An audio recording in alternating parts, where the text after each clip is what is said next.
Alternative Dig Talk. Real issues, real talk. At first, we hit your gadgets with our state-of-the-art digitalized mobile studio with the debate on the road behind the wheels. Later, we launched our magnificent studios located on Plot 1A, Sawagude Close, Lukulinanganda, Machindye, Kampala, where we bring to you our must-watch shows like The Mighty Drive, Monday to Friday, 8 a.m., Hotline, Mondays, 7 p.m. As for legal matters, Twins at Bar, Tuesdays, 11 a.m. Wednesdays, 6 p.m. is Afro-Caribbean Link, where we connect Africa with the Caribbean. Voltage on Thursdays, 7 p.m., featuring a youthful panel. Interface with Dr. Kiza Besije every Friday, 12 p.m. with his call to action against injustices. Snap Talk, Saturdays, 6 p.m. with the trio. A must-watch, The Political Dice, Sundays, 8 p.m. with the duo that never stammers, and so much more. Watch us live on all our social media platforms. We are the Alternative Digitalk. Real issues, real talk. Hi, welcome to The Political Dice. It's controversial, purely political, well researched, accurate and global. Oyagala bya parliament oba council. Yes, state house oba ghetto. Ani ayuga ku ground. Ani gwe babuze. Okimanyi nga Dr. Kiza Besije alesa amaanyi. Olwofadda bafutoli abateesemu obuvaazi. Oba yo DP eri kuki? Olwojema. Bano ba MKCG bo baddawa. Abo bafuna CDF baamala tebabanja. Olwo baba ate bange bali kuki? Abo bo akina kulabisa simanyanga posturing tebabiri bali mu structure building. Naye ate ono ye. Ani oyo oba? Ye ali kuki? Oyo tumuleketa gamba apanyiga mawe. Ebe ndabena birindira no ku The Political Dice ku The Alternative Dig Talk nange teditenja ewamune Farida Bikobere buli wa Sunday sawa 2.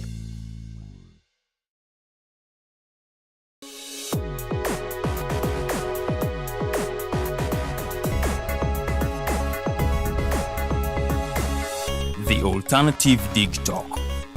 Real issues, real talk.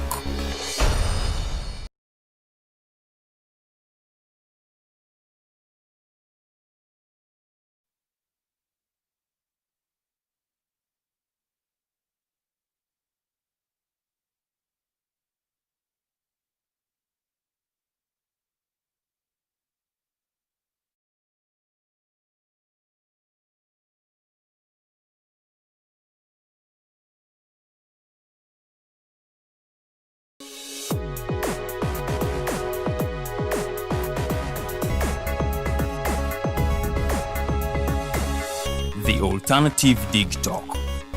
Real issues, real talk.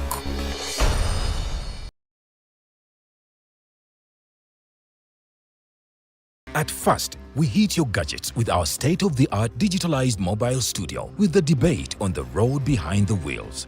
Later, we launched our magnificent studios located on Plot 1A, Sawagude Close, Lukulinanganda, Machindye, Kampala, where we bring to you our must-watch shows like The Mighty Drive, Monday to Friday, 8 a.m., Hotline, Mondays, 7 p.m. As for legal matters, Twins at Bar, Tuesdays, 11 a.m.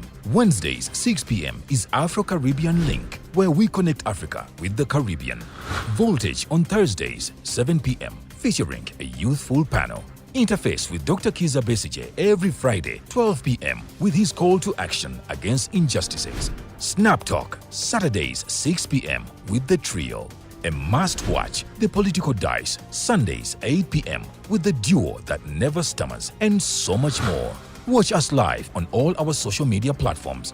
We are the Alternative Digitalk. Real issues, real talk. Hi, welcome to The Political Dice. It's controversial, purely political, well researched, accurate and global. Oyagala bya parliament oba council. Yes, state house oba ghetto. Ani ayuga ku ground. Ani gwe babuze. Okimanyi nga Dr. Kiza Besije alesa amaanyi. Olwofadda bafutoli abateesemu obuvaazi. Oba yo DP eri kuki? Olwojema. Bano ba MKCG bo baddawa. Abo bafuna CDF baamala tebabanja. olwo baba ate bange bali kuki abo bo akina kulabisa simanyanga posturing tebabiri bali mu structure building naye ate ono ye ani oyo oba yali kuki oyo tumuleke tagambwa mpanyiga mawu ebyo ndabena birindira nokuda political dice ku the alternative TikTok nange teditenja ewamune Farida Bikobere buli wa Sunday sawa 2.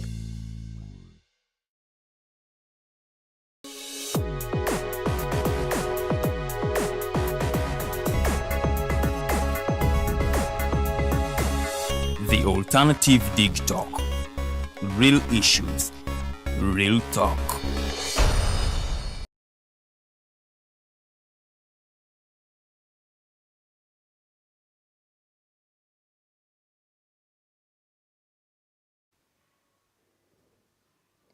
Mulabi wangu omulungi nkwetondera olwaka akayiseemu kwa kayita mukaaga okusinza ku muleganju wange bwe gungamba ku ssaawa 10 era nga olunaku lwakusatu ennaku z'omwezi 21.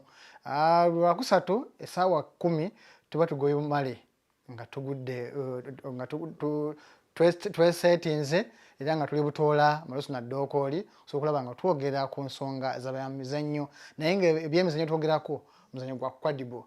Lwaki tugera ku muzannyo guno gwa kwadibo? Kuba nti bwe gumu ku muzannyo ogugatta abalenzi n'abawala mu kaseera ke kamu. Naye ekyenjawulo ku muzannyo guno nti muzzemu abantu ab'enjawulo nga bazze bakozesa omukisa guno n'omuzannyo guno okusomesa abaana ebintu eby'enjawulo. Olunaku lwaleero tulina omukyala Nabakooza Regina okuva mu Regina Foundation. Nyinza okuba nsobeza erinnya oba nga nsobeza taito kati awo njagala okumuwa akamansukira naye atubuuzeeko atubuulire gy'avudde then ndyoke nsosootole enteekateeka gye tulina ne benye batubuulire biki batuleetedde. Mukyala Regina nsanyusa okulaba era lamusaako omulabi wange oyo tandikirawo. Neyanziza mukulu neyanzeege amannya Regina Nabakooza nga nsinzidde mu Regina Foundation era nga tubeera wamu n'abaana ab'enjawulo ab'obuwala n'ab'obulenzi era nga nviiridde ndejje wetusinziira mu Regina Foundation Center era nga twegattiddeko wamu n'aba Elisa Africa. Neyanziza nnyo neyanzeege. Naffe tweyanziza nnyo tweyanze okutubanga otutuwisirizawo kaakadde ojje ogabaneko naffe ku biki Regina Foundation byekola era na biki oba oliawo nange yalagadde okubeegattako kyalina okukola naye mukusooka kola byonna Regina yatandikawo ddi era yakamala bbanga ki? Regina twatandika mu mwaka gwa 2017 nga tulengera wala mu baana okusinziira ku nsinga bwetambula ne tujja wansi ne tugamba nedda abaana balina ennyonta ey'enjawulo. Ndi mukyala mu Adventist era nga nsinziriza Ntebe Central Church ye church yange gye nkuliddemu yesebo. Nga tusanyuse okuba nti tukwegaseeko mukulu Regina. Elisa bintu ki byesinze okufokasingako ennyo mu baana? Elisa esinze kufokasinga ku muzannyo ogwa credible era omuzannyo ogwo guyambye nnyo abaana baffe era abaana bafunye courage nnene nnyo essuubi ddene mu muzannyo ogwo okusingira ddala abamu baali baggwamu amaanyi mu kuviira ddala mu covid time mu biseera ebyo byonna abaana baggwamu nnyo amaanyi okusoma kwagenda wansi abalala ne bafuna embuto abalala ne bafuna challenges nyingi ab'obuwala n'ab'obulenzi. Kati awo Elisa we yalowooleza ku baana bano negamba nedda katubawe omuzannyo gusobole obbazuukusa nate era kubanga abaana bano bwe bafuna challenges ezo ebiseera ebisinga baba baana bato era nga beetaaga guidance naye ebiseera ebisinga abazadde tetufaayo nti omwana ayonoonese katumuleke ayinza okwonooneka okusoma ne kugaana naye ate ne tuteekawo ekisobola omuyimusa essuubi nerikola ki nerikomawo. Kati Elisa ekomyawo essuubi ly'abaana abafaanaganako bwe batyo ab'obuwala n'ab'obulenzi. Abazadde abasinga oba abantu abasinga batera nnyo okwekubira ku baana ab'obuwala ne balekayo abaana ab'obulenzi kubanga balowooza nti omulenzi yapambana n'ensi naye ng'ate bonna beetaaga omukono ogwawamu. Awo Elisa we twaviirayo ne batandika omulimu ogwo era kati abaana bali bulungi. Kati Regina ne Elisa, Regina Foundation, Elisa kitongole naye foundation naye ate nnyo eri mu side ya muzannyo ate muli mu side za kusikiringa. Mukwatagana mutya mu abasikiri n'okuteekamu empisa na bano ab'emizannyo ne skilling mwakikola mutya okuba nti mukwataganye okusobola okulaba nga mutumbula embeera z'omwana w'omunnauganda? Ab'Elisa wamu ne Regina Foundation twakwatagana tutya bwe tuti. Elisa bwe yaleeta omuzannyo ne tusanga nga abaana be bamu era tusobola okubeera nabo mu ngeri ey'enjawulo kuba ate okuyigiriza obuyigiriza omwana omuzannyo nga talina mpisa tekikola nnyo makulu era tekimala tobeera era taba mumativu. Kati ojja muyigiriza omuzannyo ate akuswaza awalala. So awo we tuyingirirawo ffe kubanga abaana bano ebiseera ebisinga twogera nabo kuba kati baba bakuze. Kati gwe woosuubira nti akuze ate ffe tuba tulaba nti akyali abatandika butandisi. Kati ffe ne tujja ne twogera nabo ne tulaba challenges ki ze basanga mu mbeera eyo.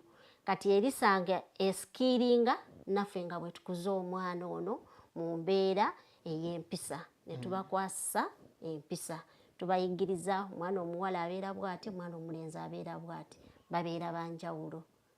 Tegerekese mwana. Mwakamala bbanga ki mu nkolagana eno ne Elisa era sofa biki bye mwakatuukako ebitangible?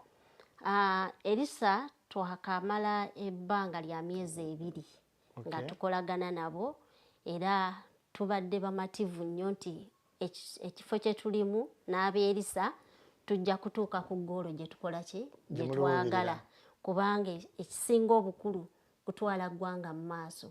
Abaana bano ggwanga lya mu maaso. Kaakati we tutuuse twabaddeko ejjinja ne tusisinkana abaana ab'enjawulo era abaana ab'obuwala ng'amazima bo balabira ddala nti essuubi lyabwe lyakola ki lyabaggwamu. Ti ate nze nazaala nakomaawo naye twabatuukako wiiki eyo ewedde ne tutambulako n'ab'Elisa ne tubeerako ne bye tubatwalira ne tubazzaamu essuubi ne tubazzaamu amaanyi. Kya mukisa mulungi Elisa yakola ekyenjawulo nti abaana bano baddayo ku masomero ne basobola okulaba nti baddayo bakole ki basome beeyongereko wadde baafunamu challenge ne bakomako we baakoma. Ne tusalawo ne twogera nabo abaana ne baddayo ku masomero era basoma bulungi. Essomero eryo baliyita New Hope Secondary School era abaana abo gye bali. Basanyufu nnyo. Elisa eyimiriddewo nnyo ku lw'abaana abo.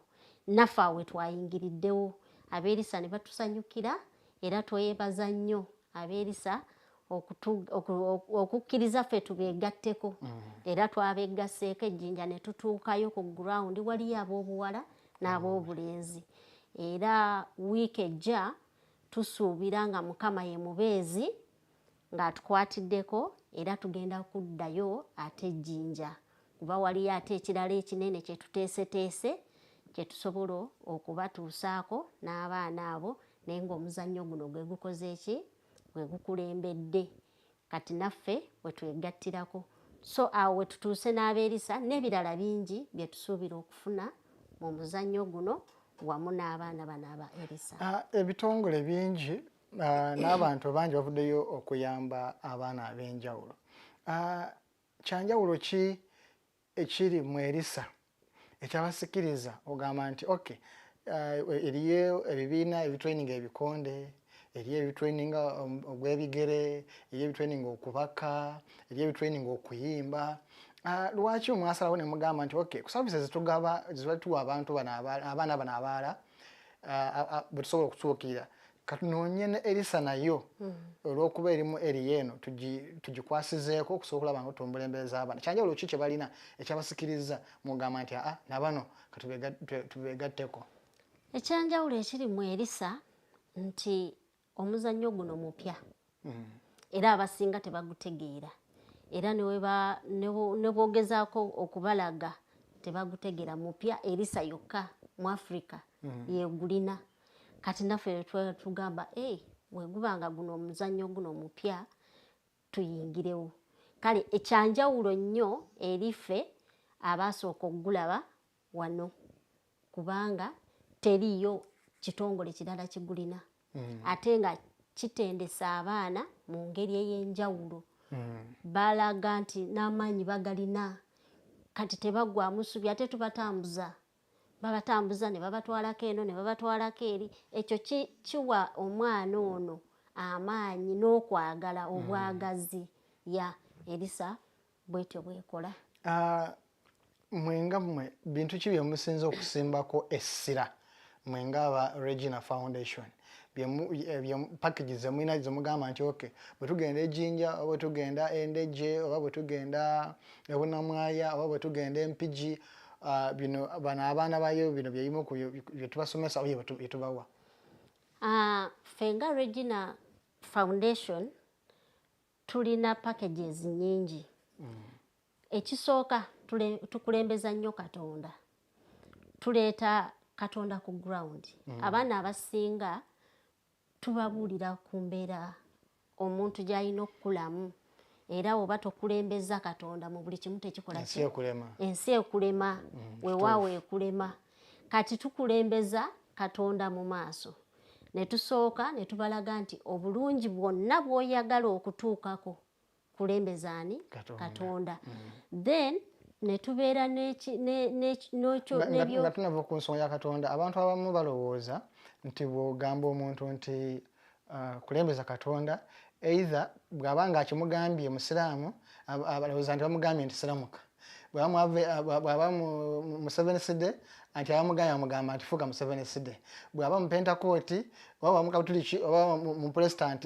Njagala oyongere otangaaza ekintu kino abantu baffe baleke kulowooza nti olwokuba akikulembedde mu SDA so kati bw'asanga omwana wange amukonvatinga oba amukyusa agende mu SDA. Mbadde nsaba okutangaazeemu bw'ogamba nti mubayigiriza engeri y'okutyamu Katonda. Okutya Katonda bulimu ebintu bingi. Okutya Katonda omuntu okukyuka guba mutima gwe na kusalawo kwe. Kyova olaba Omuadvent tabatiza mwana muto kubanga aba tannaba kutegeera kola ki? Kwesalirawo. So ffe tetukaka muntu era tetwawula ddiini. Kyova olaba tuyamba bonna oba Muadvent oba Mukatuliki oba Mukristaayo oba Musiraamu oba talina ddiini kasita kibanga kitonde kya Katonda kubanga tewali ali ku nsi kuno awatali maanyi ga Katonda. Waliwo eyeetonda ku nsi kuno? Tewali. Kati tetwawula. Kati ebirungi by'oba olabye ne bye tuba tukubuulidde kuba kusalawo okwo. So si ffe kuba kusalawo okwo na Katondawo. N'osalawo n'ogamba naye nedda leero nze kanfuke Omukristaayo oba nze kansigale mu busiraamu bwange. Tetwawula. Era ne bwe tuba tukwasaganya ab'Elisa naffe ab'Elisa si Baadventi. Kwegamba temubuuza muntu ddiini ye? Tetubuuza muntu ddiini ye wabula tukubuulira ekyo ekirungi ekiri mu Katonda. Yes. So y'ensonga ey'okuba nti etya Katonda tugimaze kati tuwe ebirungo oba ebinonogo oba ebimu ebiri mu package yamu ebirala. Package yaffe tuyigiriza abaana ebintu bingi. Waliwo abaana b'osanga naddala abaana ab'obuwala nga bo bakulidde mu mbeera nga n'okufumba tebamanyi. Ng'osanga omuwala ng'okuwata obuwasa ettooke talisobola talimanyi naye ng'ate akuliridde. Ate ng'essaawa yonna omwana oyo ajja kuva ku muzadde we agende ew'omwami we ate afune challenge nga tamanyi kufumba. Tubayigiriza okufumba. Ebintu bingi bye tuyigiriza okufumba emmere, tuyigiriza okufumba enva, tuyigiriza okufumba cakes, tuyigiriza okufumba ebintu bingi ebigwa mu kategori yaki y'okufumba. Kale abaana abo oluusi tubateekamu ebyo, then bw'abanga atuusaawo bw'atyo nga amanyi nti nsobola okufumba kino oba nsobola okukola kekisi zange, nsobola okukola busumbusaazi bwange, tasobola kulemererwa mbeera gy'abeeramu. Ne bw'anaaba afunye akafo nga katini nnyo bwe kati, asobola okukola sumbusaazi ze n'atandikirawo ka kapito ke n'atandika okuba nga akola ki, yeebeesaawo. N'ono omwana we gwakoze eki, gwazadde. Kati ebintu ebyo tubayigiriza si lwakubanga twagala tubalaga nti gye balaga wazibu, nedda, tubayigiriza okuyita mu mbeera gye basobola okuyitamu ng'ate afuna ne kuki, ne ku kasente, nga tagenda kubeesingira ku muntu mulala, naye asobola okufumba keeki. Waliwo bu queen cakes, n'afuna bu queen cakes obwo ne tumuyigiriza nti asobola okukafumba. Bw'amala okukafumba akakola atya, nti alina okukatwala katale n'atunda ka keeki ako, n'asobola okwegulira by'atasobola kukola ki, kufuna. Kati ng'asobola okweteekamu ekyo, n'asobola okukatunda n'afuna akasimbi. Byonna n'aba nga abikozesezza omulundi gutya, omulundi gumu. Oyinza obutamuyigiriza mmere n'omuyigiriza catering, ebintu bya catering ebyo, era byonna eby'emmere nabyo bigwa mu catering. Naye waliwo embeera endala, kati ffe tubaddeko n'ebintu nga outside catering. Kati outside catering eyo osanga hotels nga ziri awo, naye ng'abakozi tebalya ku mmere ya hotel, naye ng'ate aba outside catering be bagenda okujja basaplayinga ki, abakozi bano emmere eno.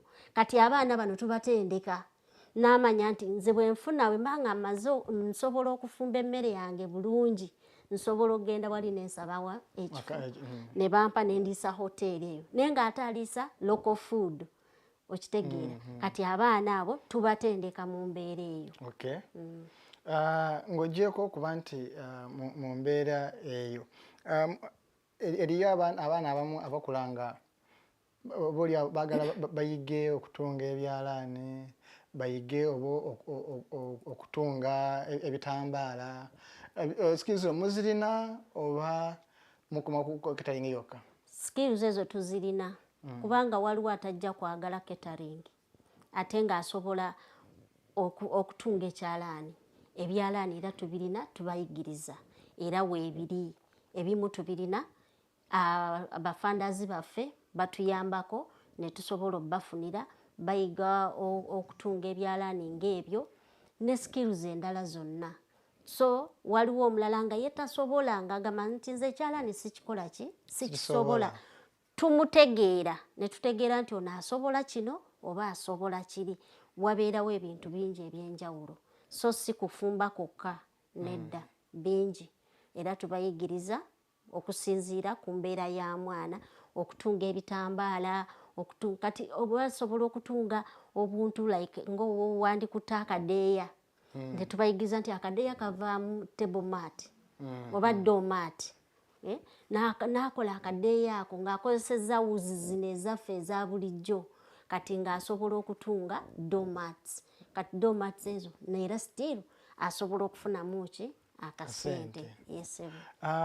Kati mubadde yogedde okuba nti mu nteekateeka ze mulina mulimu okuyambako oba okubangula n'okwasizaako betuyita ba child mothers, ng'omwana yazaala mwana munne nga naye akyali mwana. Twali twagala mu mbeera eno abaana mubakwata mutya, era biki bye mubawa okusobola okulaba nti mubazaamu essuubi n'okulaba nti tebaggwaamu maanyi mu bulamu bwabwe obw'omu maaso, newankubadde balina baana bannaabwe nga nabo bakyali baana naye bakyaliwo essuubi eddala. Abaana abo okusookera ddala tusooka ne tutegeera ali ready okudda ku ssomero. Bw'aba ali ready okudda ku ssomero, tumuzaayo ku ssomero n'asobola okuddamu n'akola ki, n'asoma. Jjukira ate n'ono omwana naye gwazadde naye kati aba alina okugenda ku ssomero. Kati parts zombi tuba tuzizannya, kuba ono agenda kudda ku ssomero ate tajja kusobola aliwa ono mwana munne. Kati era bonna tulina obbakwatirako mu ngeri ki, kati abaana abo oluusi kati ono amulese ewaka nga talina kagoye kanaayambala, talina kyakulya, talina ng'era mu butuufu olabanga embeera yeeyo. Kati awo wetuviirayo ne tugamba abantu baffe mutuyambeko wano we tuzitoowereddwa. Ono ne tumuza ku ssomero kasita abanga ayagadde n'akola ki n'addayo. Mulimu abalala abagaana naye ate okusoma nga kwamutama. Kati okusoma kwantama tumuzaawa waneena awalala waasobola tyanze nsobola wano era ne tumuteeka awo. Kati abaana abo tubayambako bw'abanga akkiriza nadda ku ssomero. Ate ekyo kitunyumira nnyo kubanga ekyamazima wano e Uganda bw'oba tosomye sijja kugamba nti abataasoma tebakola ki tebaliiyo naye nga at least waba ayizeeko ekisobola omutwala ki mu maaso. Kati abaana abo bonna tubayamba mu ngeri enjawulo. Tusanga oluusi nga tebalina byakulya bimala, oluusi tusanga nga tebalina byakwambala, oluusi tusanga tubayigiriza n'engeri osobola kubeerawo otya waba alina kagadeni akatono nga tagenda tumuyigiriza nti kano kagadeni kano akatono osobola okusimbamu enva zo n'otagenda ku katale kugula doodo. Kati awo ebyo byo bye tusimbako nnyo essira nti asobola okwekolera ekintu mu budde obutuufu mu kaseera akatuufu. Okay, nga natera okumaliriza programu yaffe ya leero. Oyogeddeko yokuba nti mutambula ne mulambuuza abaana bano. Mubalambuuza mu capacity ki? Mulina tours and travel? Mulina oba just Regina Foundation egamba nti omanyi bano abaana okubazaamu essuubi mwezi ogujja tubatwaleko ejjinja. Then omwezi guli tubatwaleko ekidepo. Mukikola mutya enteekateeka mugikola mutya? Era wennyini awo nze bwe mba kale sirimu erisa naye nga ate naali agadde okujja okufuna ku services za Regina nkola ntya? Regina Foundation kitongole era kyakwatagana n'ekitongole kiyitibwa Muzannyo Tour and Travel. Twakwatagana nabo nga tusobola okutambuzaako abaana baffe. N'abantu abalala ne bw'obanga oli eyo nga oyagala okutambulako tukuyambako n'ogenda olambule n'ogenda abalina abagala abakoze wedding honeymoon tubatambuzaako ne tubatwala mu bifo ebyenjawulo. Bano banoonya njagala visa njagala genda gindi tubayambako. Aba Muzannyo babayambako Muzannyo and Tour and Travel era ne basobola okuba nga bakola ki batambula. Batambuza countries ez'enjawulo like Sweden, German, ez'enjawulo nyingi, US, Canada, yonna bonna babakola ki batambula. Kati bano abaana baffe engeri gye bali nti tutambulira mu foundation tufunayo oluusi ekijja nga kipya ne batuyita awantu batugamba mutuweeyo ebintu byammwe binyumye twagala mujje mu kifo bwe kiti ne bwe tuba Sweden tugenda. Kati aba Muzannyo awe bakola ki bayingirirawo batukolera partnership nabo. Yes, tulina partnership nabo era batuyamba nnyo. Oba tugenda wawe wonna Muzannyo nayo neeyingirawo netuyambako. So nga tumaliriza omuntu akwetaaze abasinkana osobola ku namba yaabwe y'essimu osobola kulagirira ewammwe offices zammwe gye ziri eza Regina Foundation so that omuntu mwennyini ajja ne yeenywera ku lusozi ku nsuwa kuba ku lusozi kwennyini. Regina Foundation sangibwa Ndejje era tubeera awo Ndejje kigenda mu Kibutika. Essimu yange eri 0708 0708 63 63 06 06 53 53 baneekwasa kirala. Nga tumaliriza akatale keka okulowooza nti oba tukakuwonyeeko naye nga wali agadde tukakuwoneko. Akatale keka nandisabye abazadde abali eyo nga gw'olaba ng'omwana mu butuufu yakulemerera bambi tuukira Elisa Foundation, Elisa Africa, mwana bamubangule, mwana bamuyigirize. Regina Foundation weetuli omwana akulemeredde mu mpisa era tusobola obbakwasaganya ne tukola counseling ne twogera nabo era ne tubawa essuubi ddene ery'amaanyi. Yesebo. Kale, sibula olina gwotumirayo?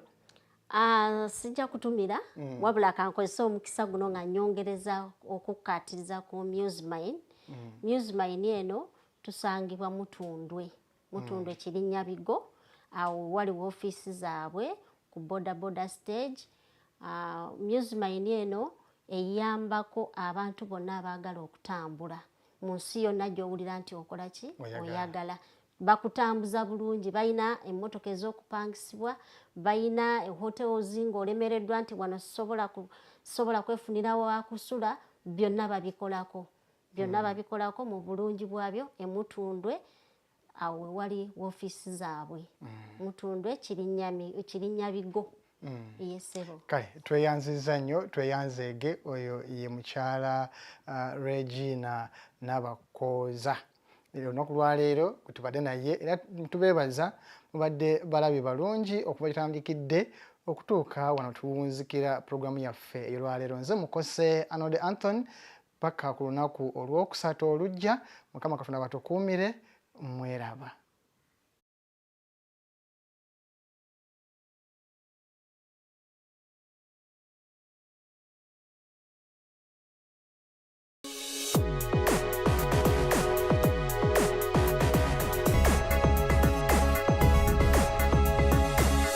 The Alternative Dig Talk. Real issues, real talk.